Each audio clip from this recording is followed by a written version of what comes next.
What's up? What's goody?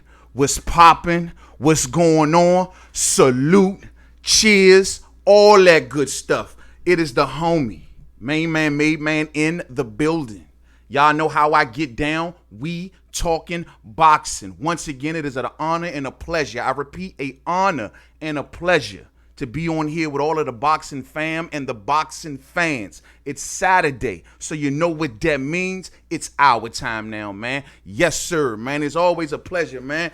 Back at it again, fight fans, man. We here. Finally, Saturday has reached us and we can talk some damn boxing. You know what I'm saying? The world is in turmoil right now, fight fans. It's in turmoil. It's all this crap going on around us. We got protesters, we got riots, we got pandemics, we got all kind of crap going on all around us. But we want to talk boxing. Let's take our mind off that shit for a minute. Let's get away from them bills for a second. Let's get away from them nagging kids for a minute. Tell wifey to go in there and make some breakfast or go do something, you know what I'm saying? Just tell her to chill out for a minute so while you rocking with the homie. You know what I mean? Salute to all of the fam that's up in here. Hold on one second. Let me bring up my chat box here so I can see everyone that's in here. Salute to Rob Rook Davies, man. What's up, man? He say good timing. I know that's right. Salute to you, family, man. Thank you for supporting me, bro. I be seeing your comments, man. I see everything. To all of the fam, just know I'll be right in front of the camera in just 1 minute. Before we get deep, I repeat, deep into our boxing talk, I have to take a minute, just a minute, to speak on today's circumstances. And I just want to just chime in real quick about the George Floyd situation. Just real quick, fight fans. And that is the rioting, the protesting, everything that's going on with this situation right now, man. That is a symptom of anger, people. People are angry. When you see people rioting, looting or whatever, because they try to make that the story all the time. When you see that, that's the symptom of anger and frustration, of years and years of non-progression. Nobody ain't progressing. Today's issues that we deal with are the same issues that we've been dealing with since the 60s, the 50s, the 40s, since forever. These are the same things that Martin and Malcolm had to deal with. Why are we still dealing with it? Why isn't nothing progressed since then as much as it should be? I tell you why. I'll tell you why. Everything that what people are saying and doing today, Martin and Malcolm has already done. You had two men at that time with opposing viewpoints to achieve the same goal. One was about nonviolence. The other one was about any means necessary. In the end of all of their struggles, they reached the same conclusion. No matter if I'm militant, no matter if I'm nonviolent, no matter if I march, no matter if I protest, no matter if I riot, get myself locked up, whatever, it always goes back to the same old shit. They realized in the end that we must assume power. It's the only way you bring real change. You don't bring it with your speeches and your marches. I'm sick of that shit. That's cool. We need power. That's how you bring change. Where do you get power from, main man, made man? I'm just going to briefly touch on this. Power. Look, salute, and this is not a racist comment, salute to the Hispanic community. They move like a unit. They come into this country and they are slowly but surely assuming power. It starts in your communities. Fuck these national elections. It starts in your local elections. You get the right mayors. You get the right governors. You get the right congressmen. Fuck national elections. I don't give a damn about national elections. You know why? Because we don't decide the national election. The Electoral College decides the national election. Hillary won the popular vote and lost the Electoral College and still lost. We forget this. Martin and Malcolm realized in the end, we must assume power. Whether it be through government, whether it be through the Congress, whether it be through the United Nations, we assume funding and we assume power. And that's the road that they decided to go down in the end. But it stopped right there with them two, and no one progressed that any further. Everyone just started sticking to what they were doing, marching and chanting, and they were doing that shit. They were doing it. But in the end, they realized we must progress beyond this. And when they were ready to progress, they wasn't able to make it to the promised land. But someone else was supposed to pick that torch up and keep it going. We must assume power.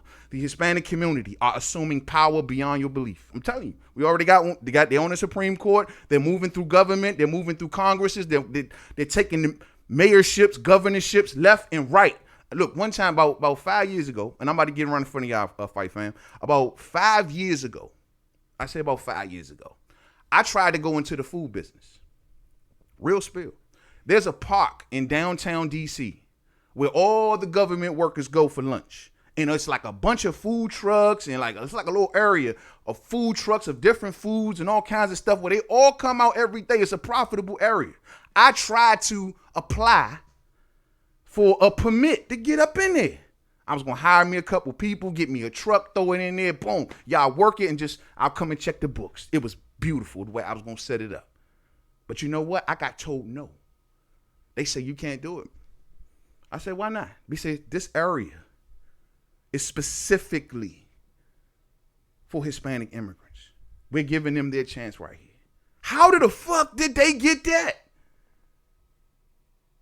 How did they get a whole prime area? Market is beautiful right there to themselves because they assumed power. Somebody in government, somebody is doing something for somebody. They assumed power. And that's how they're making change. That's why they're advancing through their civil liberties so fast. They get here, they stick together. They form up together. They form their businesses together. They started putting different. That's how you assume power. We must assume power, Fight Fan. If it doesn't happen, guess what? We're going to be standing in place. And I'm going to leave it at that. We're going to move right along because we got some boxing to get to. Let's get to it, Fight Fans. Let me get right in front of y'all. Hold on 1 second. This is crazy, man. So that's all I'm going to say about that. You know what I'm saying? Lawrence Williams in the building. What's up, family? Salute to my brother, Lawrence Williams. Salute to you, homie. Loving the channel. Everybody, go check out Lawrence Williams, man. That's the fam right there, and he's doing a hell of a job over there. Yeah, man. I got the homie Dundada in the building. Hey, Dundada, I didn't share that. I did a clip of that idea that you had said about Martin Carefoot walking Deontay Wilder out, bro. Brilliant. I have been spreading that shit around everywhere, bro. Brilliant, brilliant, brilliant. Okay, Fight Fans, let's get into it. Boxing is back. Boxing has returned. Let's see here. It said that the Nevada State Athletic Commission has now granted the okay to get boxing cracking again. Let's get it on. Hold on. Let me get the proper artwork pulled up here, and we gonna get it on. This is like the tale of the two Bobs.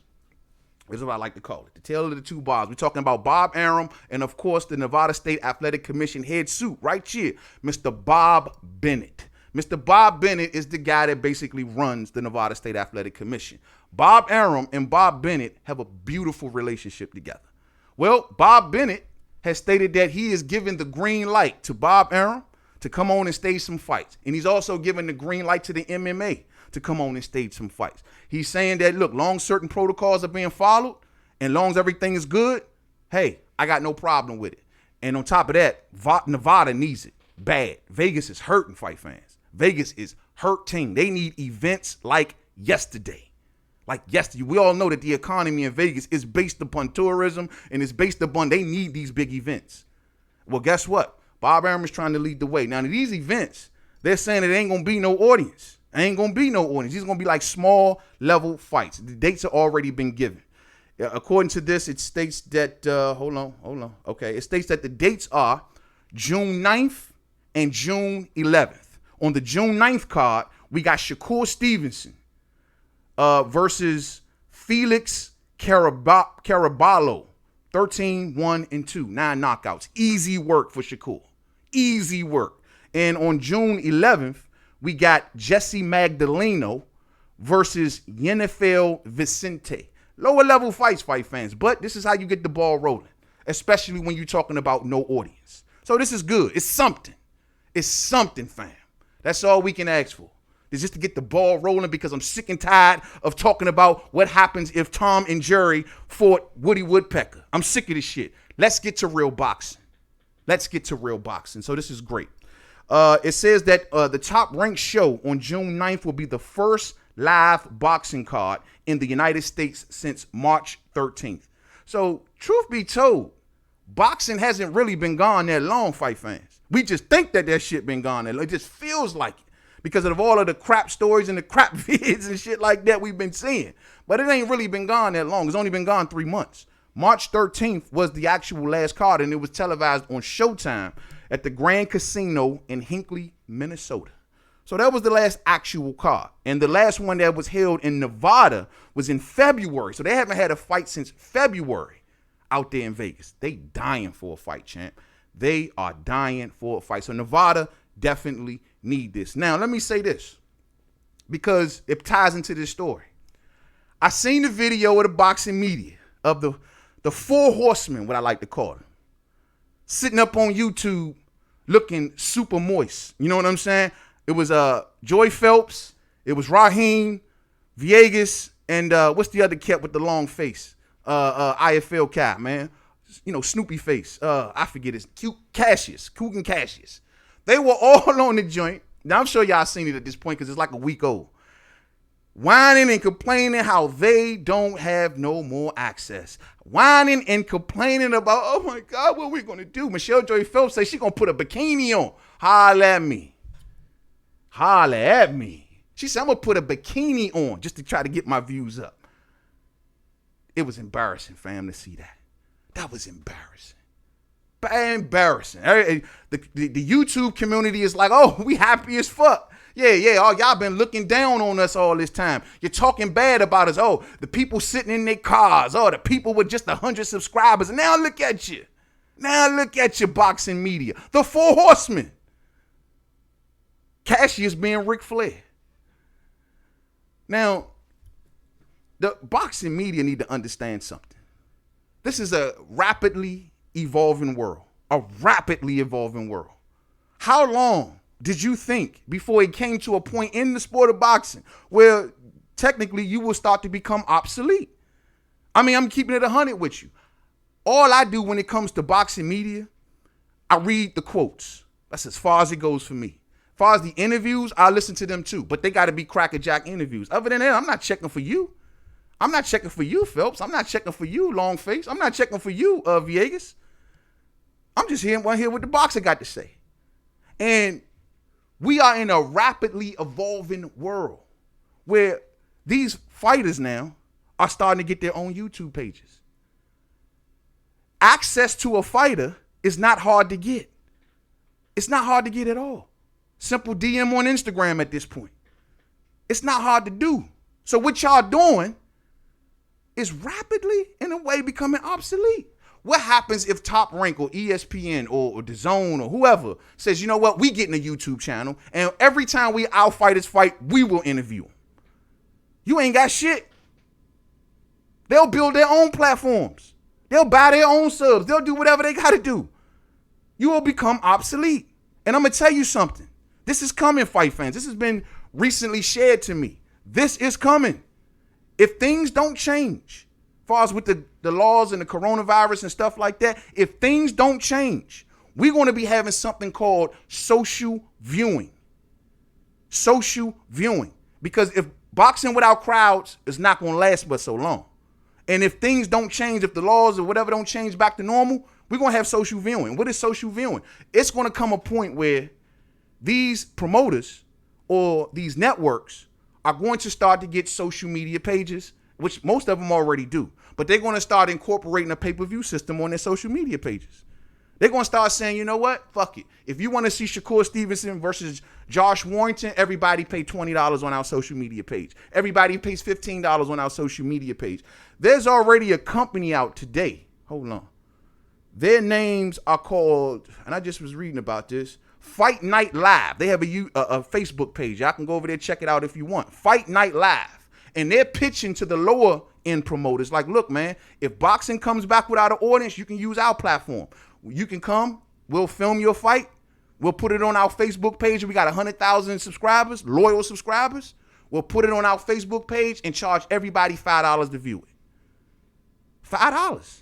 You wouldn't pay $5 to watch your favorite fighter? So boxing media, everybody, things change, things evolve. And if I'm telling you, this shit is coming if things don't change. These promoters are not going to keep taking losses at the gate. They're going to say, fuck that, we're going to move the gate. That's what I would do. I'm going to move the gate. If I got a popular fighter, he popping, I'm moving the gate. The gate going online. That's what the gate going to be. So they'll interview their own fighters. To the people that they say have 100 subscribers and all of this other jazz, they got better relationships with the fighters than y'all do. Y'all shit is strictly business.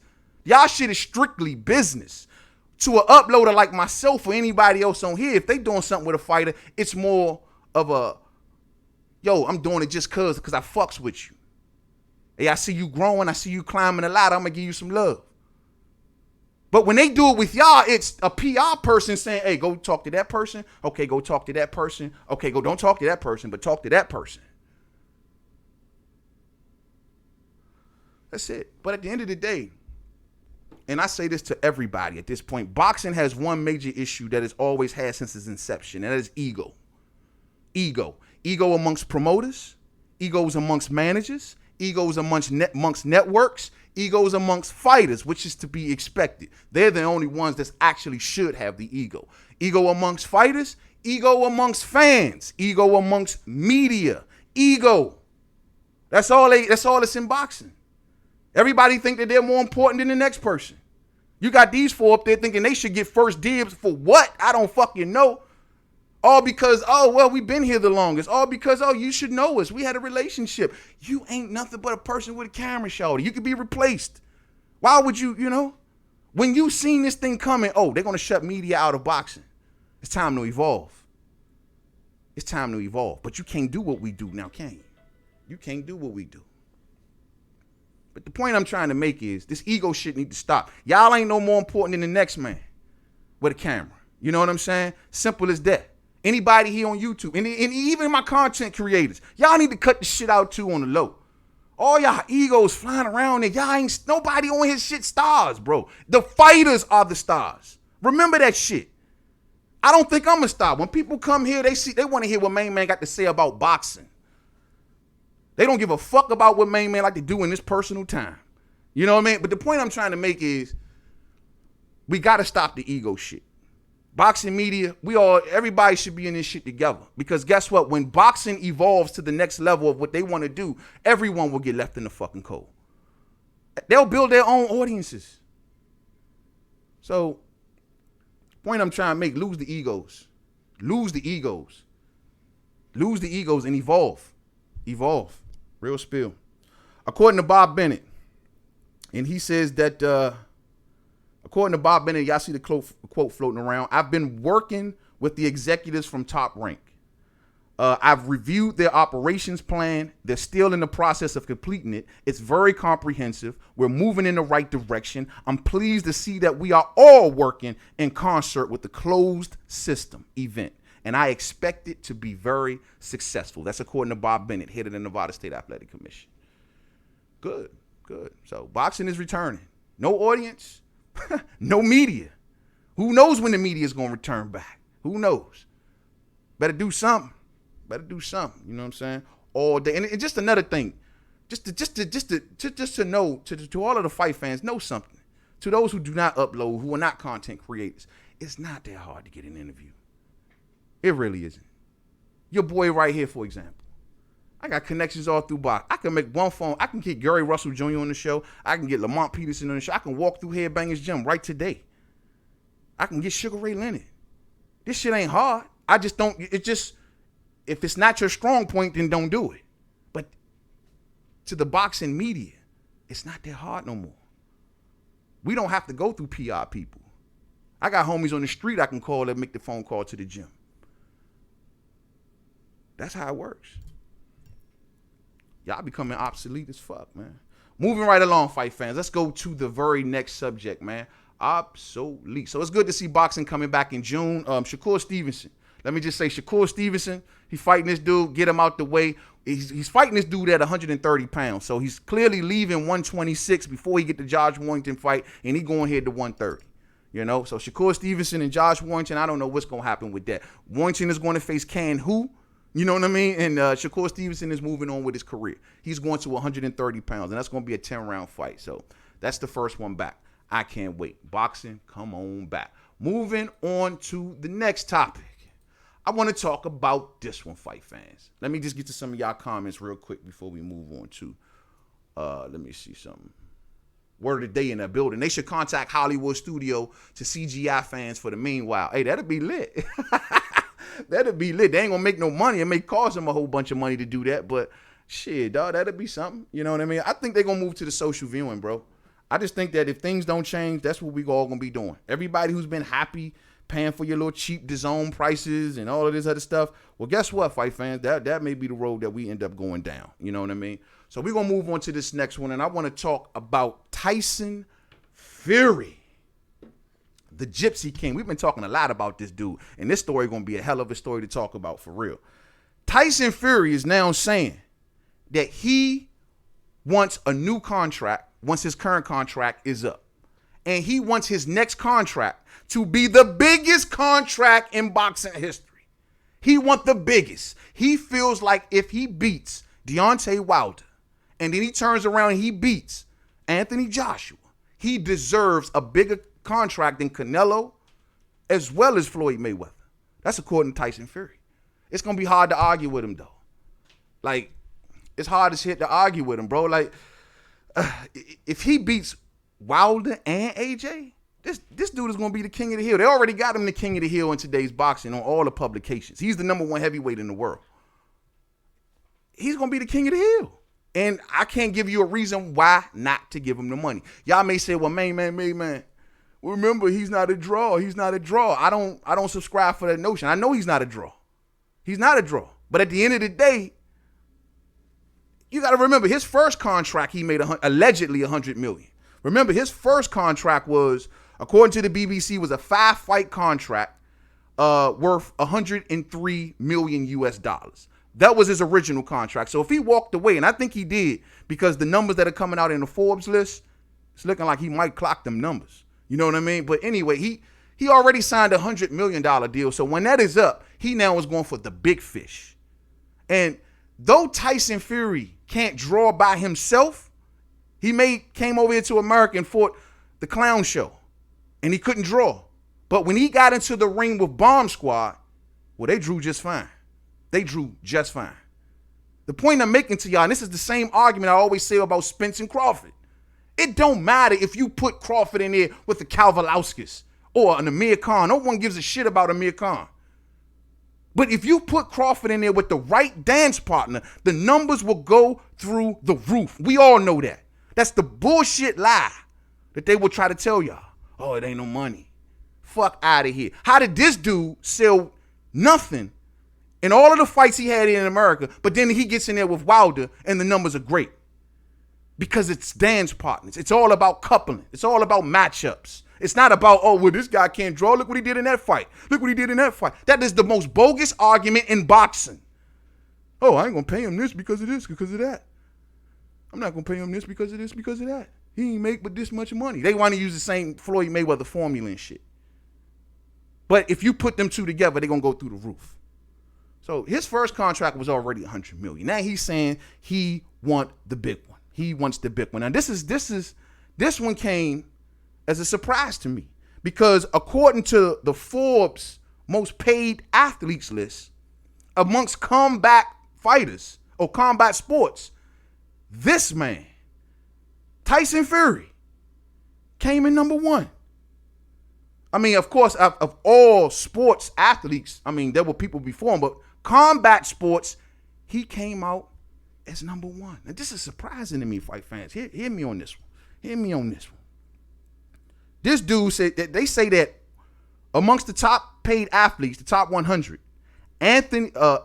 Tyson Fury came in at number 16 with 48 million in earnings. And he made 16 million from endorsements. That's crazy for a boxer. I didn't even know this dude had that many endorsements. He had made 16 fucking million in endorsements? Damn, who the fuck is endorsing Tyson Fury?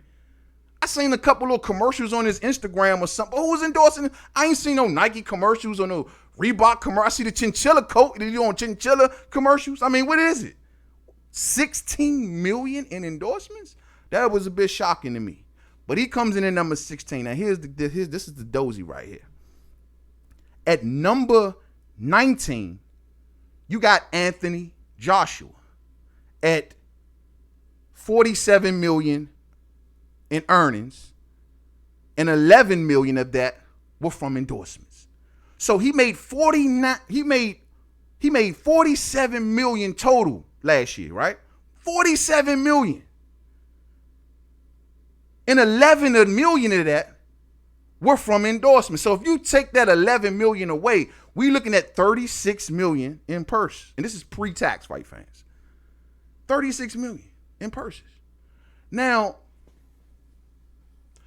to my UK brethren, now math wasn't my strongest subject in school, I will admit. But right behind Anthony Joshua at number 20, we got Deontay Wilder, my main man, Bomb Squad. $46.5 million he made last year in earnings. And only 500,000 was from endorsements, which means that most of Wilder's money came from the fights. But y'all told me that Wilder should go to DAZN. Y'all told me that Wilder should go here, do this, sign that, sign this, sign that. But he clocked literally $500,000 less than Anthony Joshua. And that's only because he got 11 million in endorsements. So where's the big gravy train that Bomb Squad missed out on? He right on Anthony Joshua's ass. It technically can be argued that he made more in the fight than Anthony Joshua. You remember their fights from last year. AJ had the 2 Ruiz fights, right? He fought Ruiz twice. These are supposed to have been the big shows. The first one was the big splash into America. So this is supposed to have been the big coming of AJ. That went south. And then the second one was the big $100 million fight in the Middle East. How the hell did he only walk away with 46.5? Now, the last fight that Anthony Joshua had in 2019 was in December. It could be that they did not count his December numbers. Allow me to give that disclaimer. It could be because his fight against Andy Ruiz occurred in December. Maybe the cutoff when they start cutting the numbers or counting the numbers or counting the money or whatever, maybe it was cut off prior to that point. Could be. I will not deny that, and I will give that disclaimer. But the fact of the matter is, Deontay Wilder in 2019 fought Dominique Breazeale and Luis Ortiz. And they said that he wasn't doing, he wasn't going to make no money and all of this stuff. Oh, he's not being paid. But he covered 46.5 with those two.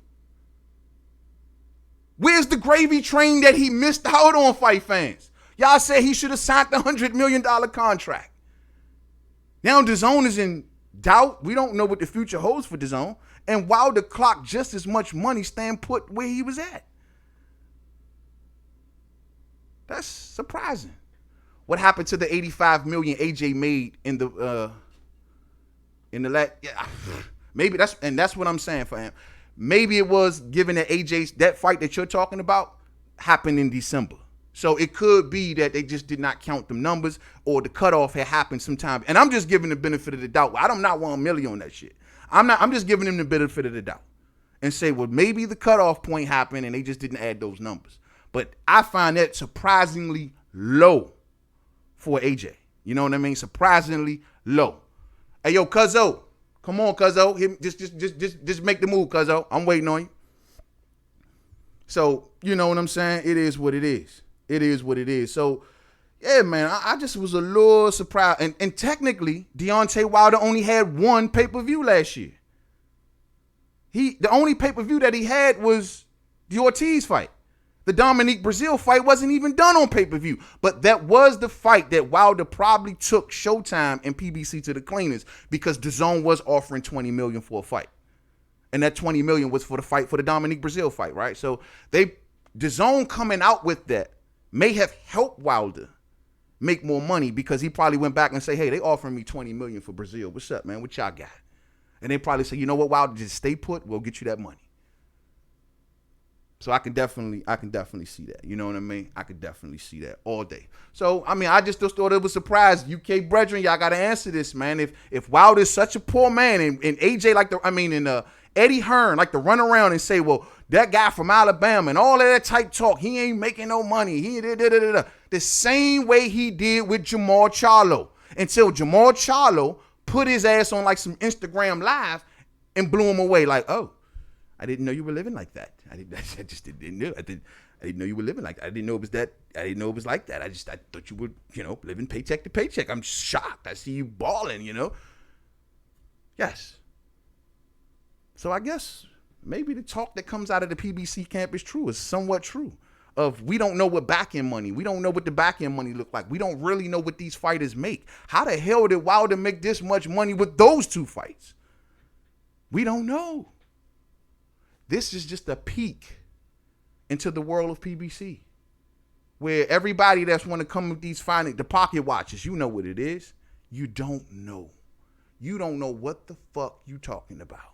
Because no one would have thought that Deontay Wilder, Bomb Squad, the guy from Alabama, the guy that can't fight, made $46.5 million hanging with AJ and Tyson Fury. He right on their ass. Right on their ass. But you let the fans tell it, no one knows. It is what it is. You know what I'm saying?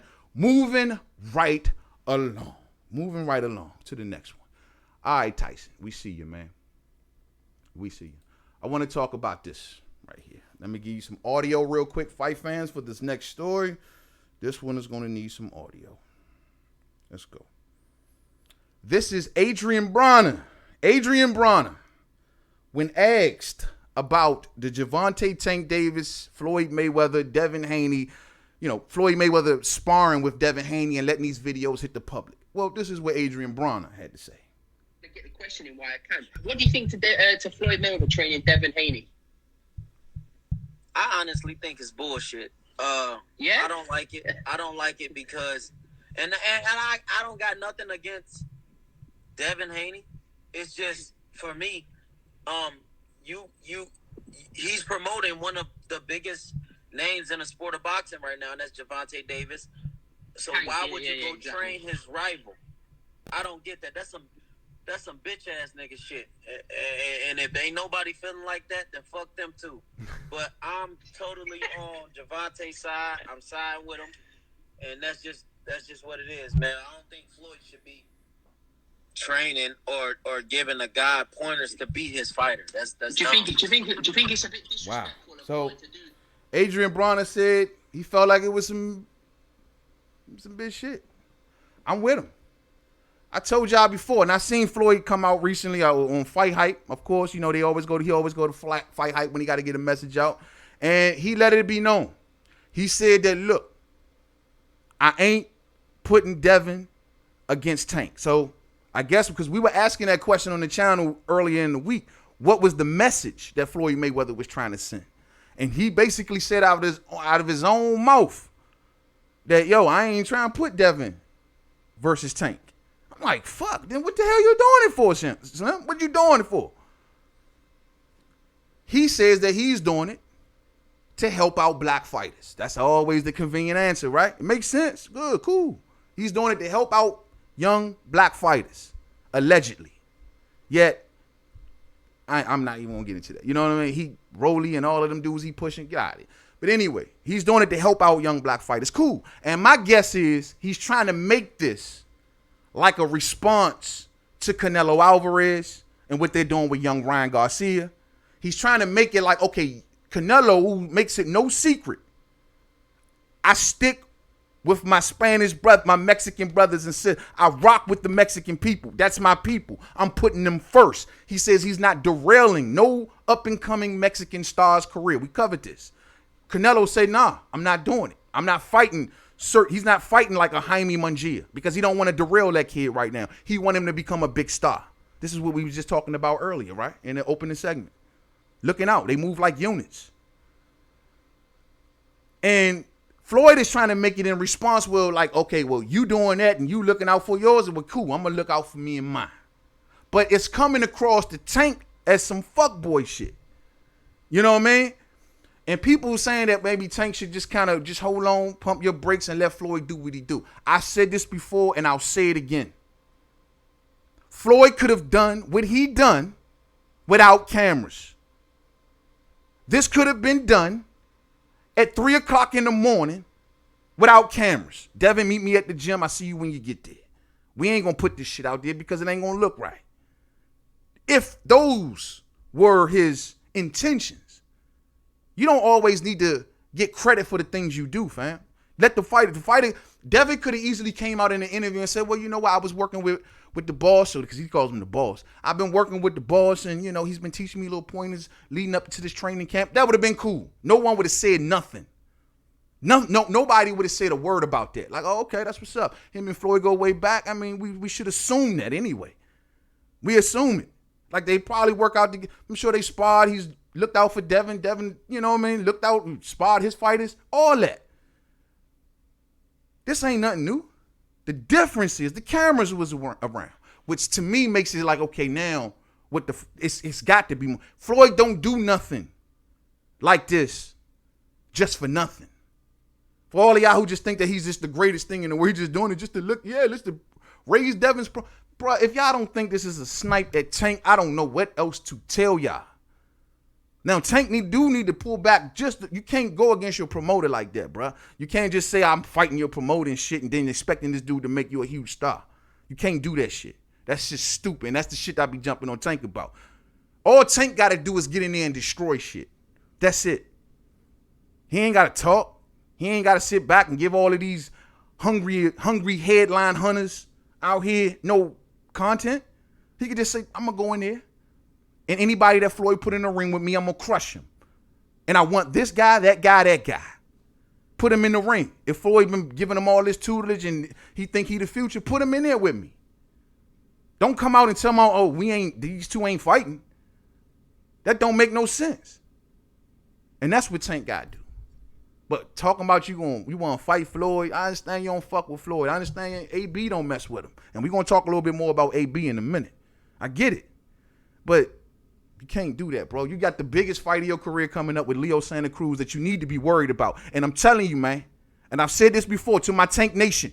Tank Nation. Why the fuck is Tank going down in weight? Why is he going down to 130? Floyd just recently, I think it was Floyd or Leonard Ellaby, I just recently heard said, I couldn't believe my ear. No, it was Floyd. Floyd said, Tank fights at 130 and Devin Haney has one fight left at 135 and he going to 140. You just said Tank fights at 130. Tank just missed weight at 135 and you're bringing him down to 30. What the hell is going on? What the hell is going on? How you going to move Tank from 30 to 35 and then say go back down to 30? Does that make sense to y'all fight fans? Does that make sense? To the Tank fans out there, y'all got to make some sense out of that shit. Y'all better watch Floyd, man. Y'all better watch. That's some sabotage. If you are promoting the event, you put your fighter in the best position to win. I'm not going to drain my dude and take him down to a weight that I know he's struggling to get at. May not even be the same fighter at that weight. I'm not going to drain my fighter and put him in a situation that makes it harder for him to win. What the fuck? Floyd's we're the A side. He's Mr. A side. How do you get into a situation like this? And now you got people like Mikey Garcia, Abner Martez running around saying, Leo Santa Cruz, don't leave 130. They're putting, check the articles. They out here telling Leo, stay where you at, champ. Bring him down to your level. Bring him down to 130. If they don't want it, don't go to 135. That's what they telling Leo. So why is Tank got to be the one that go to the weight that he can't make? He the fucking champ. He was the former champ. Allegedly. So this just look bad to me all around the board. The timing of you got that situation going on. Then you got Floyd doing this, messing with the kid head right before this. You got your fighter in the biggest fight of his career. Why would you want your dude focused, right? You want your fighter focused. You don't want him dealing with distractions. All the distractions he already got to deal with. You don't want no more added drama to his plate, right? Then why the hell would you just stir the pot like this? Take Shorty off his game. Messing with his head a little bit. That's your fighter. So Floyd says that's the reason he's doing it. And AB says he thinks it's some bitch shit. I'm with AB. I think it's some bitch shit. I think what Floyd is doing is counterproductive to a fight, to his own fighter. It makes no sense. Like I said before, Tank is everything, even with this whole little tour that they just showed out with Devin going around on the airplanes and swimming pools and movie stars and all that good shit. Tank has probably already did that shit, bro. That shit Tank probably done been on the jet, probably done flew around the world with Floyd and some more shit. Because in the early days, Tank and Floyd were tight. In the early days.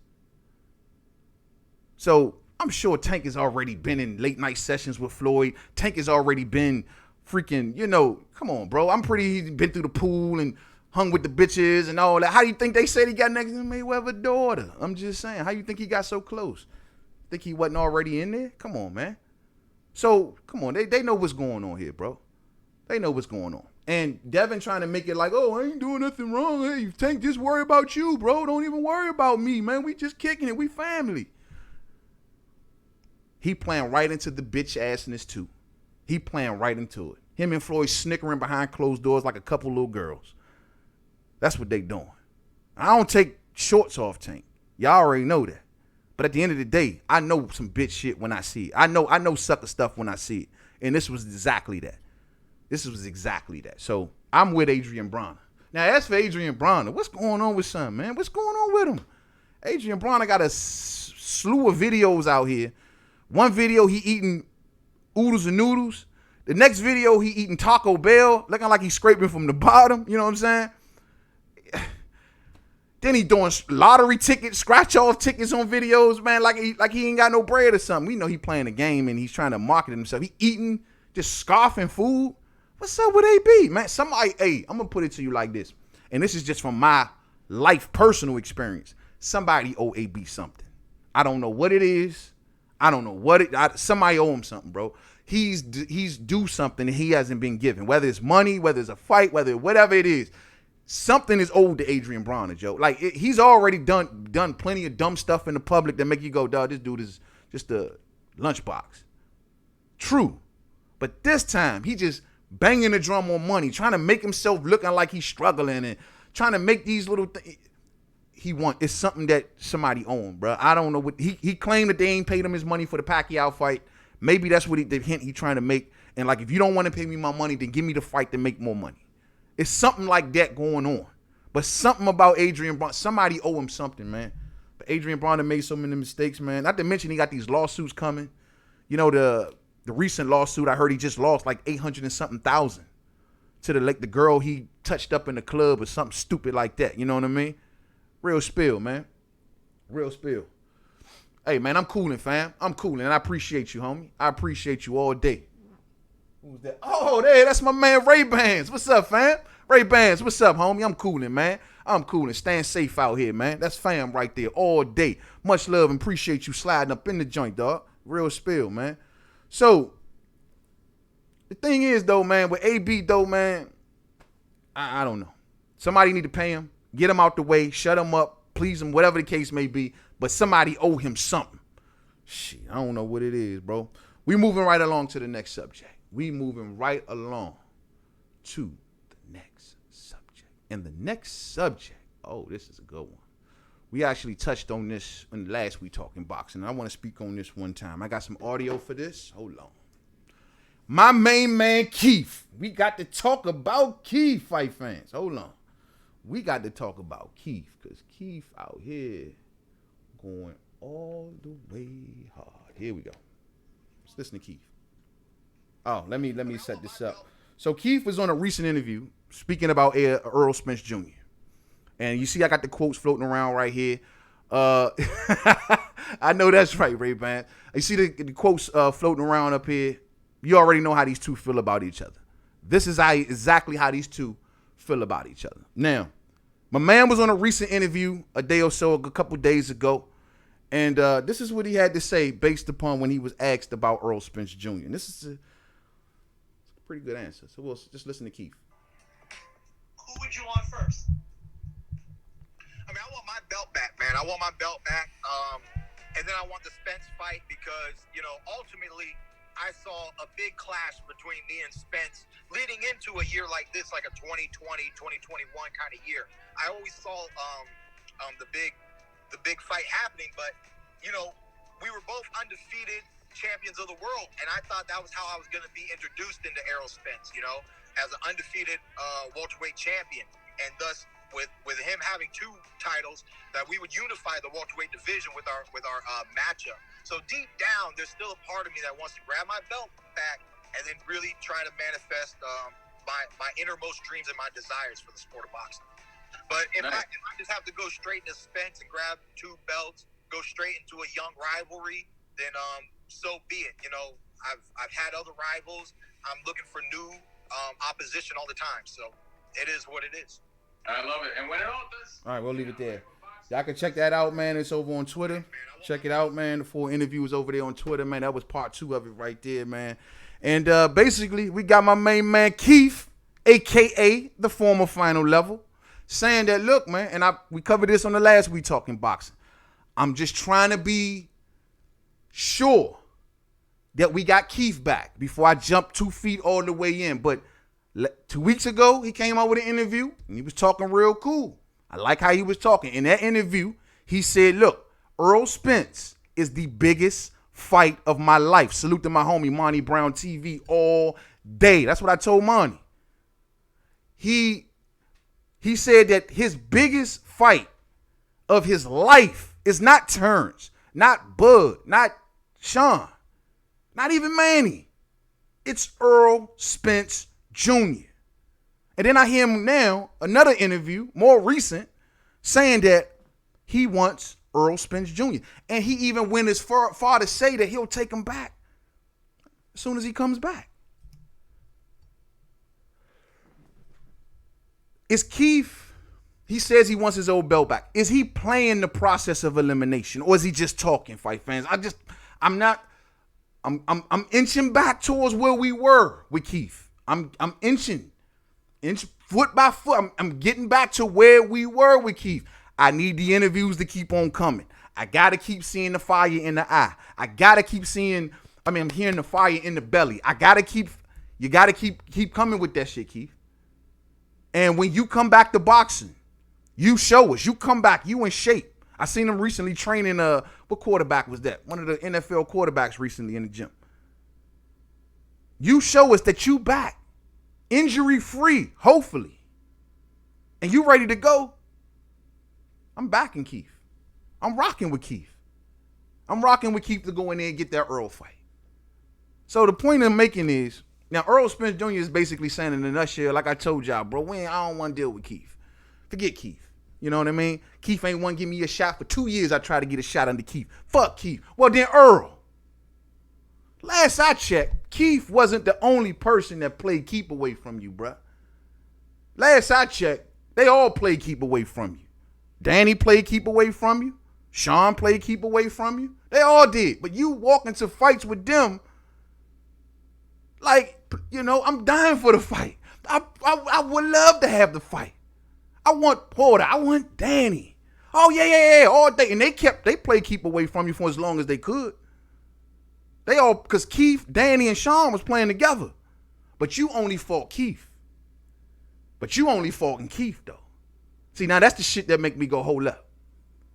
You ain't had these type of words to say about them. You ain't had all of these hesitations to talk about them. But when it comes to Keith, it's, oh, yeah. I'm so pissed off at Keith. Hoping that he is, a lot of these guys want to get in the ring right now, hoping that he is not 100%. So you saying that's why Keith is barking? I've been hearing that a lot from y'all. Y'all been telling me, like, man, the only reason that Keith is talking like this is because he thinks Earl's hurt and he think he got a certain version of Errol Spence Jr. Maybe that's why Danny so fast to take the fight. You might be right.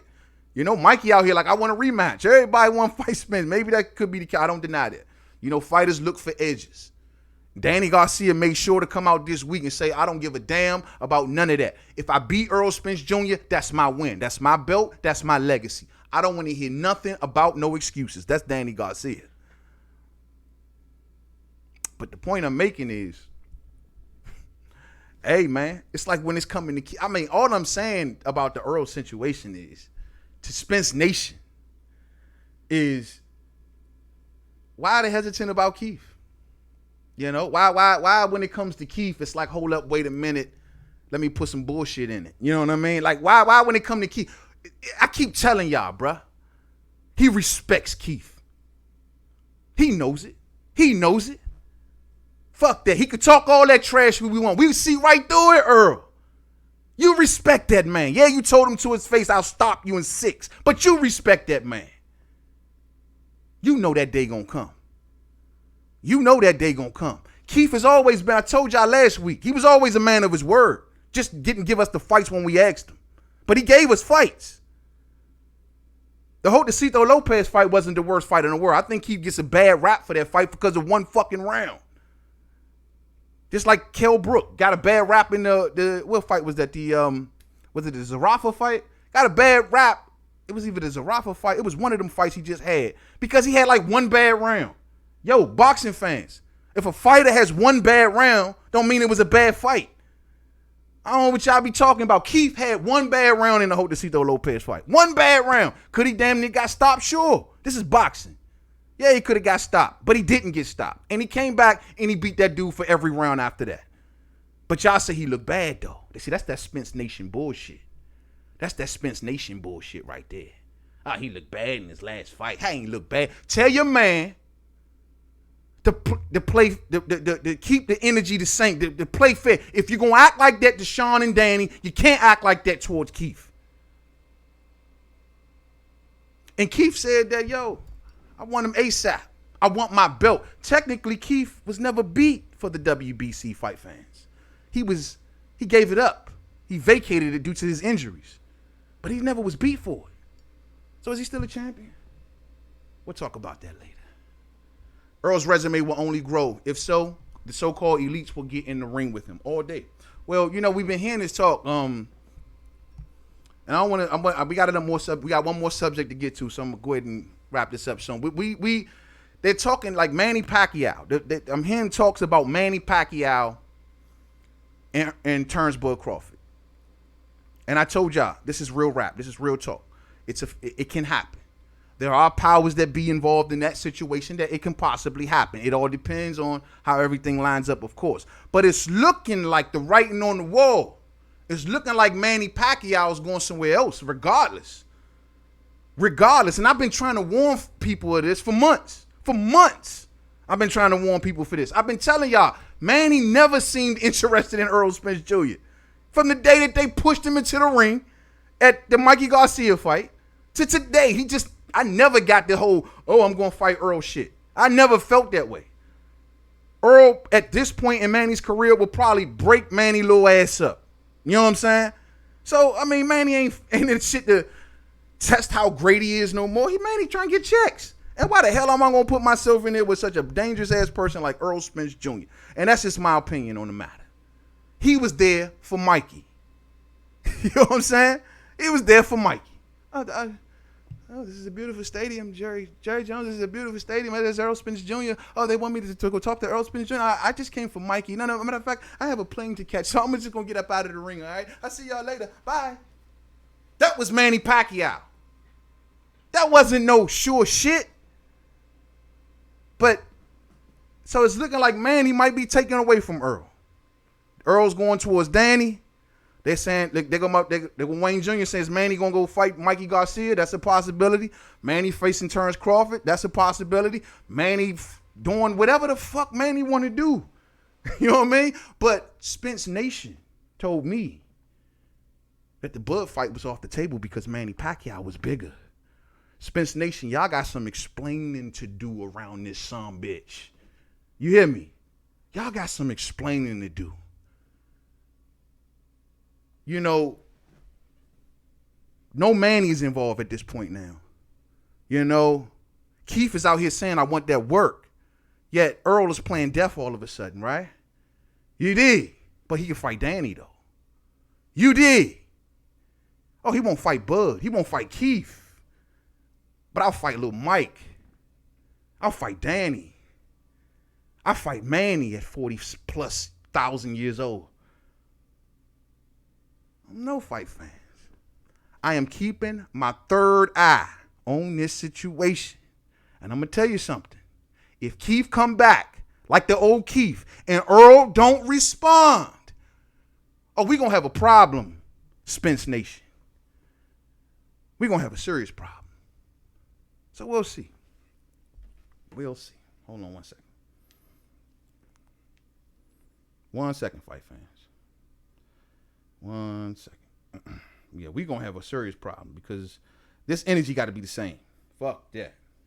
Thumbs up as you pull up. Thumbs up on the way in, man. Thumbs up on the way in. If you got to make an early departure, hit it on the way out, man. I got to see some of y'all comments. I'm missing a lot of y'all comments, man. Sir Ken in the building. Lawrence Williams in the building. Salute to you all, man. Salute to you all. A lot of these guys, Sir Ken says, a lot of these guys want to get in the ring right now, hoping that he is not 100%. All day. All day. All day. Wayne Jr. says, of course, Spence got 2 belts. It don't change the fact that he was runtime. Oh, shit.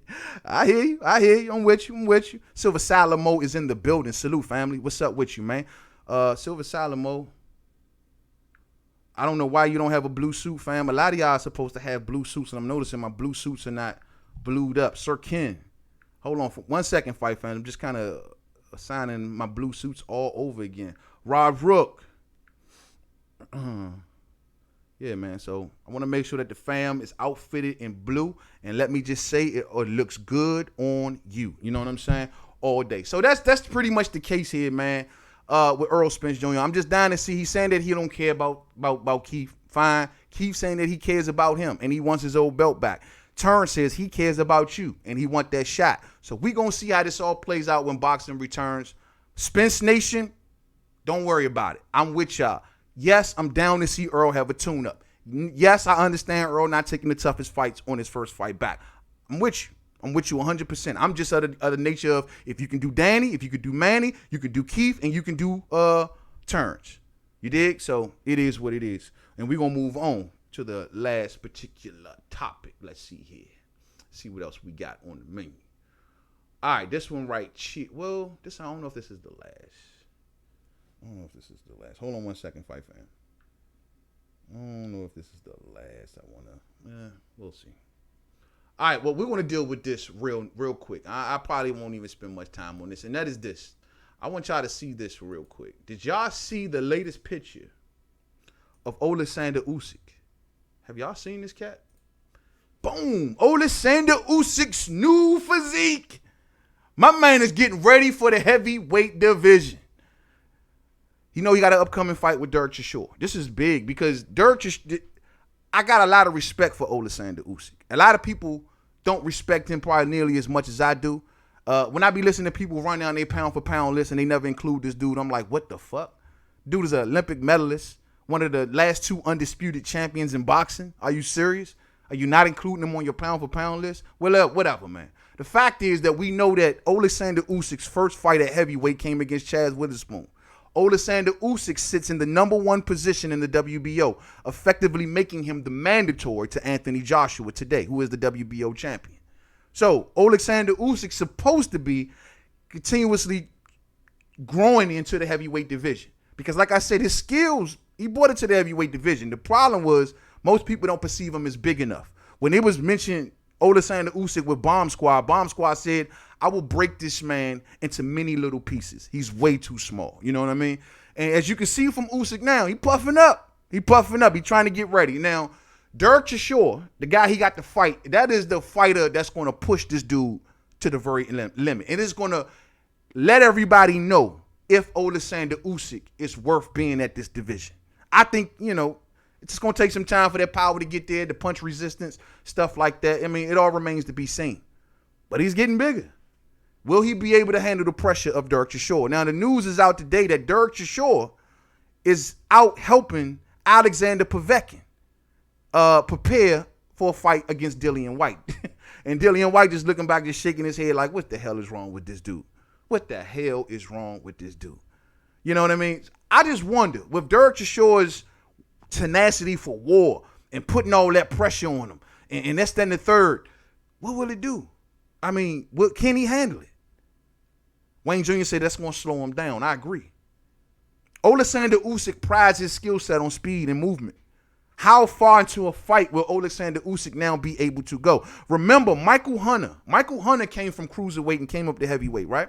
Michael Hunter's transition wasn't that smooth either. He looks, to me today, than what he was at cruiserweight. He looks way more sloppier, way more slower. He got a little winded, a little fat. He always had stamina issues, but he's really getting winded. And that when he fought Alexander Povetkin, I was just like, I thought he looked much better at cruiserweight. But of course, Michael Hunter was having problems making weight or keeping that weight down. So he decided to come on up there. But he ain't translate right away. He ain't looking super stellar right away, but he a hell of a fighter. It don't always translate well. It's going to take some time. But look at him, man. He look a little puffed up, bro. I don't know how much muscle tone we've seen there, man. But I'm watching this Alexander Usyk situation because if he gets rid of Derek Chisora, easy work, it lets me know that he belongs here. And he may be a threat if he can take punches and if he can give out power punches. That's just something that we just not 100 on, fight fans. It's just something that we not 100 on. So watch this situation. Alexander Usyk puffing up. Let's see what this do for him at the heavyweight division. You know what I'm saying? All day. Now, if there ain't nothing else, I think that's gonna be a wrap for me today, fight fans. I gotta get out of here. I got some things coming up I gotta take care of real soon. So I'm not gonna make it a super long show today. Just in, just out. We'll be back Wednesday with more topics all day. Y'all already know. Thumbs up on the way out if you did not hit it on the way in. And just a quick message to the subs, man. To all of y'all, man. Much love to you all, man. Everybody that rock with the homie. I don't know what's going on with the notifications. I don't know what's going on with the channel in general, but something is going on. You know what I mean? Don't know. Not even really, it's not a thing. As long as I get to come here and see y'all here, that's all I'm good with. You dig? The rest of this shit, it's just water under the fucking bridge to me. I like to come here and talk boxing with the fam. So I'm just expecting to talk to the fam. So I don't know what's going on, but we'll just keep rocking until it changes. If it doesn't change, who gives a fuck? Much love to you all. Look, man, we back to work. Oh, same here. I'm back into the swing of things, fight fans. Back into the swing of things. So boxing is back. We all back to work, which means that you're going to have to face that luncheon-ass supervisor when you go back. Look here, this is what you're going to do. You got to go back to work Monday, right? So this is what you're going to do. You're going to go to work and you're going to say, hey, supervisor, I've been off for the last 3 months, which means that my bones hurt, which means that I'm very relaxed and I have not gotten to the swing of things. This is what I'm going to need. I'm going to need like a 3-day grace period. You know what I'm saying? So what it is, I'm going to need like a 3 more day grace period. And yes, I'm going to claim unemployment. And you know what? Fuck it. You know what? Because they sending me all of this goddamn money. I need 3 more days of this. And then you give me a call. Matter of fact, you don't call me. I'll call you when I'm ready to come back. All day. Much love to you all. Stay safe out there. And don't forget, in today's climate of everything that's going on out here in the world, man, remember something, fight fans. If I never leave this video with no message, you have to assume power to make change. You have to assume power to make change. And in order to assume power, we all got to stick together. And it's as simple as that. Much love to you all. I'll see y'all Wednesday. Heads up, eyes up for all of the videos that's going to come out real soon. Thank you for rocking with the homie. And on the next one, to the next one. Peace out.